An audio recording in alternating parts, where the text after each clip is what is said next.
Can you please tell a little bit about yourself? Sure. So I am a second-generation Ukrainian born in Winnipeg. My mom and her family immigrated here to an area outside of Winnipeg called Dauphin, Manitoba, and lived in Winnipeg for pretty well most of my young life and starting to my adult life, and then recently moved away. Okay. And I have a question regarding why did you want to work or volunteer at Oseredok? Why have you decided to join Oseredok? Great question. So from the time that I was quite young, about 17 or 18, I started to get involved in not-for-profit or charitable organizations in Winnipeg. It started off with Big Brothers. I came from a home where my mom raised us alone. And so I was a big brother when I was very young, about 17 years old. And then I joined the board, and then I eventually became president of the Big Brothers and Big Sisters in the area. And then I also joined and led a couple of boards, one in particular, the Manitoba Museum, literally across the street from our institution. And so I was on that board for probably about 7 or 8 years, and was the CEO of the board for quite some time. And so I've always had, I always describe it as, I've had not-for-profit or charitable activities in my blood from a very young age. And it's something I've been very passionate about. I've been very intentional about my selections of what types of things to join. And when I was reading the update from this organization, probably about 2 or 3 months ago, and I'm getting these, of course, mailed to me at Minneapolis, so they're a little bit delayed, right? And I'm reading it, and it says, call for nominations to the board of directors. So I was already a member of Oseredok. It said, call for nominations, and the due date was about a month past when I was reading the newsletter, because that's only when I got it at home. And so I called Yulia, who I didn't know at the time, and I said, listen, I go, I'm Ukrainian, I'm from Winnipeg. I would love the chance to at least be nominated to the board. So that kind of started a series of conversations over several months, and was fortunate enough to get nominated to the board this past month. That's great. Have you ever been involved in Ukrainian community before, Oseredok? Yes, and all through family. So the two sides of my family they both live and continue to live in very rural areas of Manitoba. One side of my family lives in an area called Tolstoy, Manitoba, which is kind of close to Vida, if you would know where that is. Complete Ukrainian community. I still go to church there when I come through Winnipeg every couple of months. And the other part of my family is based just outside of Dauphin, Manitoba. And so from a very young age, I mean, we were inundated with Ukrainian culture. Of course, there's the easy, fun things like Dauphin festivals and things like that. But everything that we did centered around, and it was with my grandparents that I lived with for some time in Tolstoy, centered around, quite frankly, the church, because that was the mainstay of the thing that brought the community together, especially in the town as it started to dwindle in its population over time. The church became that much more important and relevant for us. But then, just just through the course of day-to-day living and living in a small town, and at the time, probably as a young kid, was a little bit more bored than I wanted to be, but it was such a wonderful experience to be able to live through and see that in real time, especially with some of the towns that are becoming smaller and smaller as we go. Okay, so your story with the Ukrainian community here were always started since childhood. Mm-hmm. Yep, went to Ukrainian school, have now forgotten how to speak most Ukrainian, but went to Ukrainian school, much to my frustration, because it was every Saturday and Sunday at St. John's Collegiate.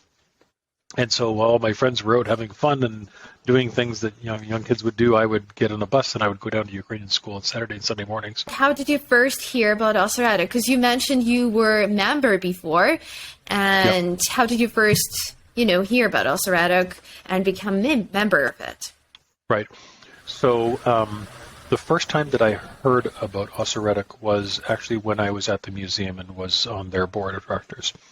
And so I knew this building, I knew it was across the street, but that was about it.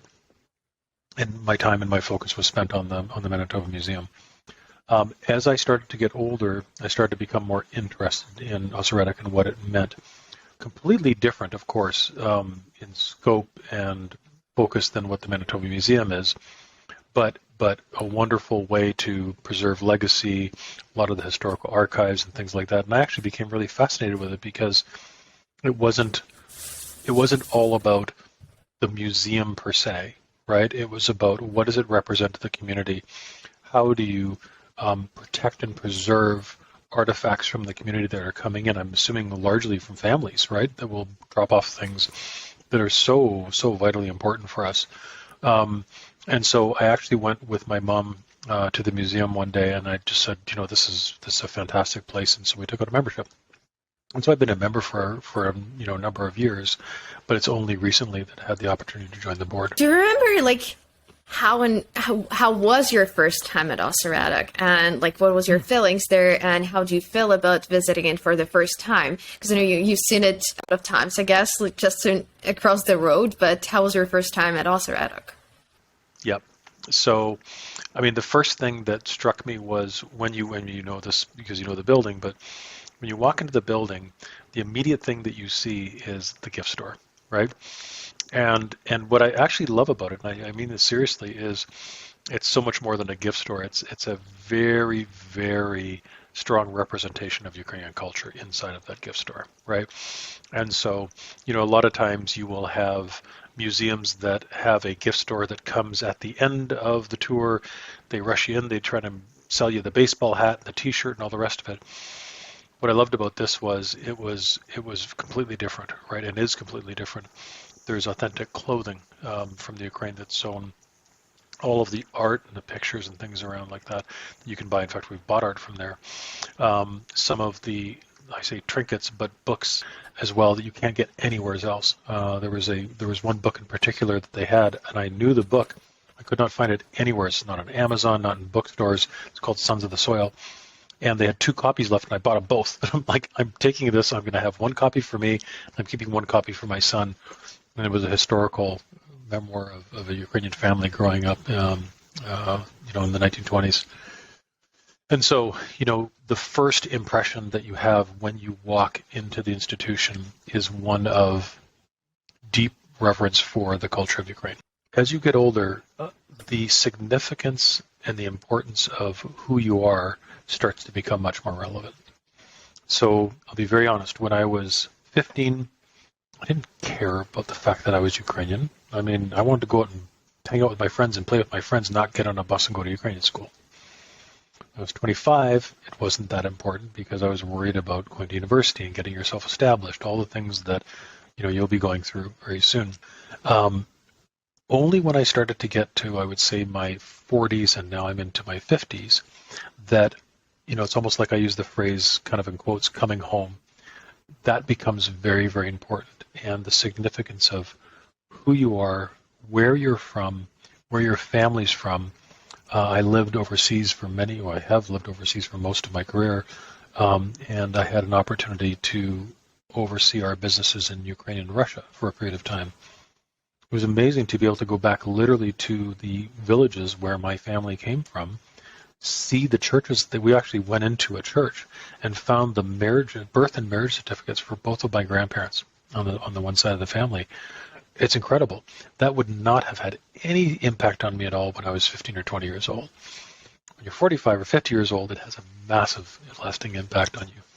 And so, for me, Oseredok represents a deeper understanding of my culture and my heritage that I haven't had up until now. And so that's very important to me. And so, for those reasons, that's kind of what builds my passion around the institution, right? There's lots of places you can provide support and volunteerism and work. But. Mm-hmm. Just I have a question that just popped up while you were answering the question. Like, for example, you mentioned that you have a son, right? And yeah. I'm just interested how you give him an idea that it's really important to be involved in culture, in Ukrainian culture, and it's important to understand your background, and maybe you have some ideas how we can, keep doing that for all young people in Ukrainian community. Yep. So there's a whole bunch in that question. Let me try and unpack it a little bit. So I think one of the first things, and my wife and I have talked about this at length when our children were young, is probably one of the most important things to teach children is charity, which sounds easy, but it is not. It is not easy. To teach them to have a charitable mind, which means everything from being empathetic towards other people to actively serving and giving back to people that need giving back to. And that is a hard behavior to solidify inside of children at a young age. With that also comes the nature of how they engage and give back to communities, right? And so a couple of things that we've done with our children is, one is they have always participated with me on any board that I've ever served on. So from a young age, my kids came when I was renovating the Manitoba Museum. They came and they saw the renovations going on. They helped dress some of the mannequins that were in the areas. We have clothes of my Baba that are in the museum today. Because what I was trying to do was make a causal connection to charity and having a passion for something that's more than just what's the new video game, all right?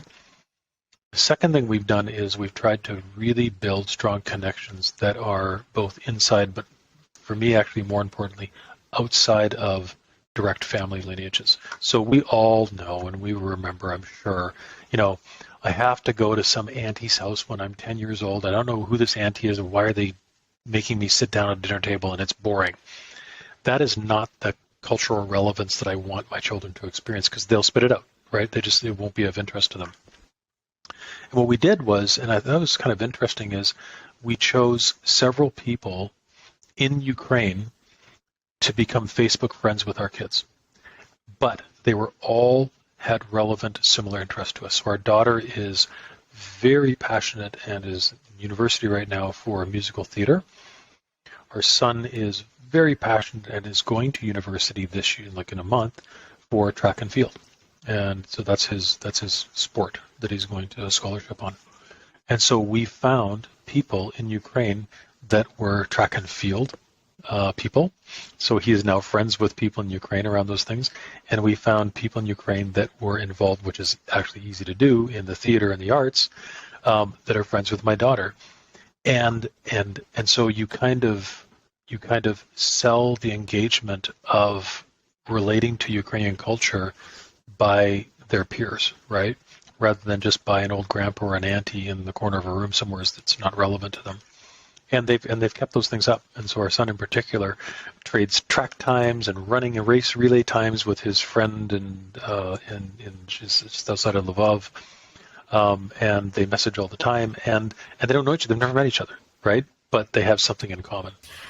What is the power of being Ukrainian?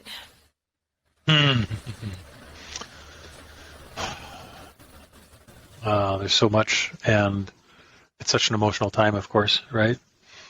I think the power of being Ukrainian is